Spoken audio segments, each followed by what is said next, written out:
서퍼는 큰 파도를 기회로 보고 어부는 위협으로 보는 것이죠. 저는 요즘 세대가 꿈을 꾸기 어려운 이유도 여기에 있다고 생각합니다. 장기적인 훈련이 부족하고 작은 포기가 습관이 되면은 큰 기회가 와도 도전하기 어려운 것이죠. 그래서 저는 이렇게 말씀드리고 싶습니다.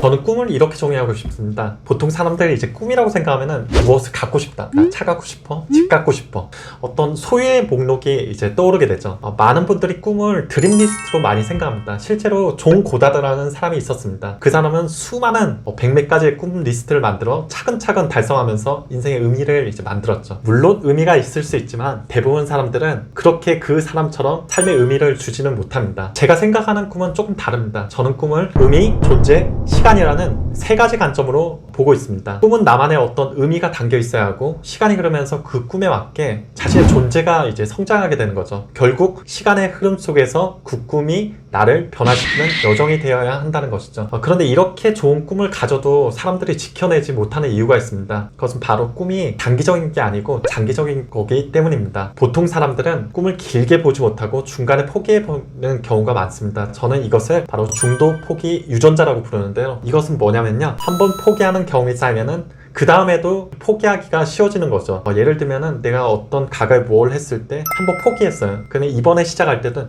작년에도 했는데 안 됐어, 이번에도 안 될 거야, 그러면서 쉽게 포기해버리는 거죠. 그런 것을 중도 포기 유전자라고 합니다. 그래서 꿈을 이루기 위해서는 어떤 큰 목표도 필요하고 작은 목표들을 세워서 그것을 꾸준히 삶에 계속 쌓아나가는 훈련이 반드시 필요합니다. 이러한 작은 성취와 작은 꿈들을 모여서 장기적인 어떤 꿈을 지켜낼 수가 있습니다. 저는 여기 관련해서 자주 드는 비유가 하나 있습니다. 서퍼는 파도가 클수록 바다에 나가지만은 어부는 파도가 클수록 두려워한다. 같은 파도인데 전혀 다르게 반응하는 거죠. 이것이 바로 훈련의 차이라고 생각합니다. 서퍼는 큰 파도를 기회로 보고 어부는 위협으로 보는 것이죠. 저는 요즘 세대가 꿈을 꾸기 어려운 이유도 여기에 있다고 생각합니다. 장기적인 훈련이 부족하고 작은 포기가 습관이 되면은 큰 기회가 와도 도전하기 어려운 것이죠. 그래서 저는 이렇게 말씀드리고 싶습니다. 꿈은 단순히 욕망 리스트가 아니고 나를 성장시키는 훈련의 과정이다. 결국 그 훈련이 미래의 기회를 받아들일 준비를 만들어준다는 것입니다. 여러분의 꿈들을 계속 작은 것이라도 훈련하는 일상의 꿈에 대한 습관들이 여러분의 큰 꿈을 계속 만들 거고, 그것을 단기적으로 보는 것이 아니고 장기적으로 보는 훈련이 필요하다고 생각이 듭니다.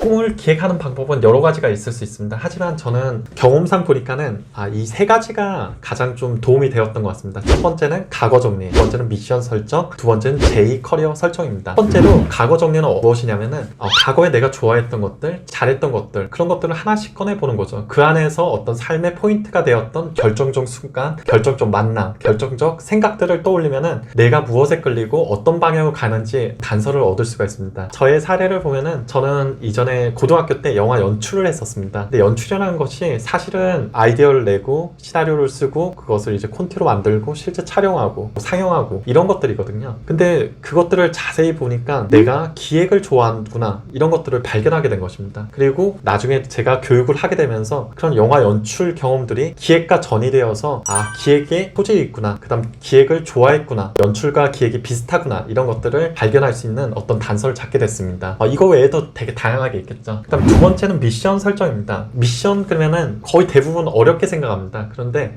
저는 그 시작을 좀 어렵게 생각하지 말고 하고 싶은 거 한 세 가지 정도를 한번 정해보는 것입니다. 그리고 그것을 시간이 지나면서 조금씩 수정해 가는 것입니다. 보통 진로 설정이라고 하면은 과거에 한 가지에만 집중하라고 했는데 지금은 약간 다중적인 역할이 요구되는 시대입니다. 폭넓게 설정하고 유연하게 보는 태도가 지금 시대에는 좀 필요하다고 생각합니다. 저는 과거에 너무 하고 싶은 게 많아가지고 꿈을 한 가지를 정하지 못하고 여러 개를 정했었습니다. 대안학교도 하고 싶고, 사업기획도 하고 싶고, 영화 연출도 하고 싶고, 예술가도 하고 싶고, 책도 쓰고 싶고. 근데 그런 것들이 나중에 시간이 지나보다 보니까는 의미 없는 것들은 덜어지고 자기에게 의미가 있는 것들로 이렇게 세 개가 남는 그런 모습을 보게 되었습니다. 그래서 저는 지금은 대안교육 기획자, 그 다음 경영기획자, 그 다음 공동체 기획자, 이 세 가지 미션을 가지고 있습니다.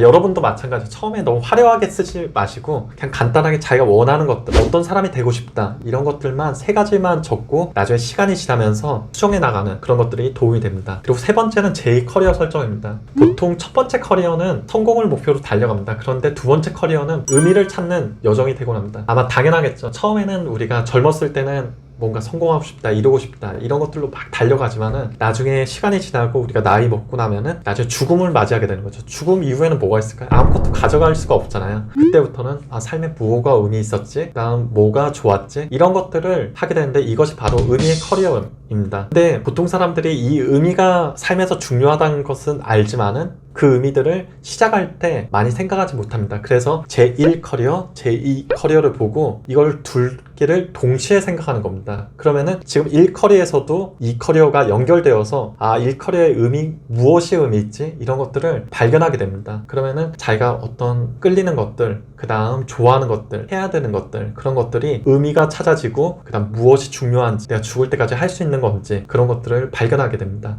실제로 이런 것들을 빨리 찾는 것이 지금 커리어에 준비하고 또 공부하고 경험하는 것에 아주 의미 있고 좋은 경험들을 남겨줄 수 있습니다. 그래서 저는 꿈을 기획할 때 첫째 과거를 돌아보고 현재의 미션을 정하고 미래의 제2 커리어를 구성하는 것이 가장 큰 도움이 된다고 생각합니다.